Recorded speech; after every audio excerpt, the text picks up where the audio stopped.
ప్రియ సహోదరి సహోదరుడా, ఈ దినం దావీదు రచించిన కీర్తనల గ్రంథం నుండి 10వ అధ్యాయం చదువుకుందాం. యెహోవా, నీవెందుకు దూరముగా నిలుచుచున్నావు?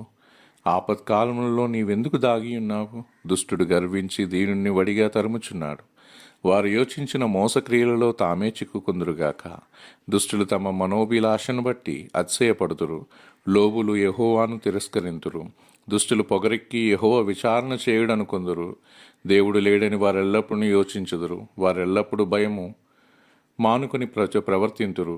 నీ న్యాయవిధులు ఉన్నతమైనవై వారి దృష్టికి అందకుండును.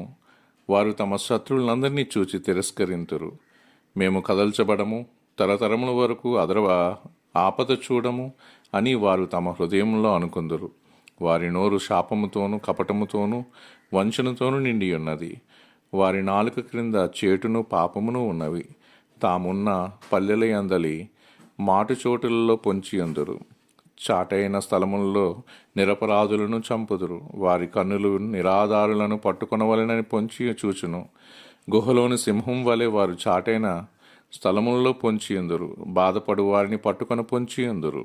బాధపడు వారిని తమ వలలోనికి లాగి పట్టుకొందురు. కాగా నిరాధారులు నలిగి వంగుదురు. వారి బలత్కారము వలన నిరాధారులు కూలుదురు. దేవుడు మరచిపోయెను, ఆయన విముఖుడై ఎప్పుడునూ చూడకుండును అని వారు తమ హృదయములలో అనుకొందురు. యెహోవాలేమో, దేవా, బాధపడు వారిని మరువక నీ చెయ్యి ఎత్తుము. దుష్టులు దేవుని తృణీకరించుట ఎలా? నీవు విచారణ చేయవని వారు తమ హృదయములో అనుకునుట ఎలా? నీవు దీనిని చూచి ఉన్నావు గదా. వారికి ప్రతీకారము చేయుటకై నీవు చేటును పగను కనిపెట్టి చూచుచున్నావు. నిరాధారులు తమను నీకు అప్పగించుకొందురు. తండ్రి లేని వారికి నీవే సహాయుడై ఉన్నావు. దుష్టుల భుజమును విరగొట్టుము. చెడ్డవారి దుష్టత్వమును ఏమీ కనబడకపోవు వరకు దానిని గూర్చి విచారణ చేయము. యెహోవా నిరంతరము రాజై ఉన్నాడు. ఆయన దేశములో నుండి అన్యజనులు నశించిపోయిరి. యెహోవా, లోకులు ఇకను భయకారకులు కాకుండానట్లు బాధపడు వారి కోరికను నీవు విని ఉన్నావు. తండ్రి లేని వారికిని నలిగిన వారికిని న్యాయము తీర్చుటకై నీవు వారి హృదయము స్థిరపరిచితివి, చెవియొగ్గి ఆలకించతివి. దేవుడి పరిశుద్ధ వాక్యాన్ని మన వినికిడిలో నెరవేర్చునుగాక.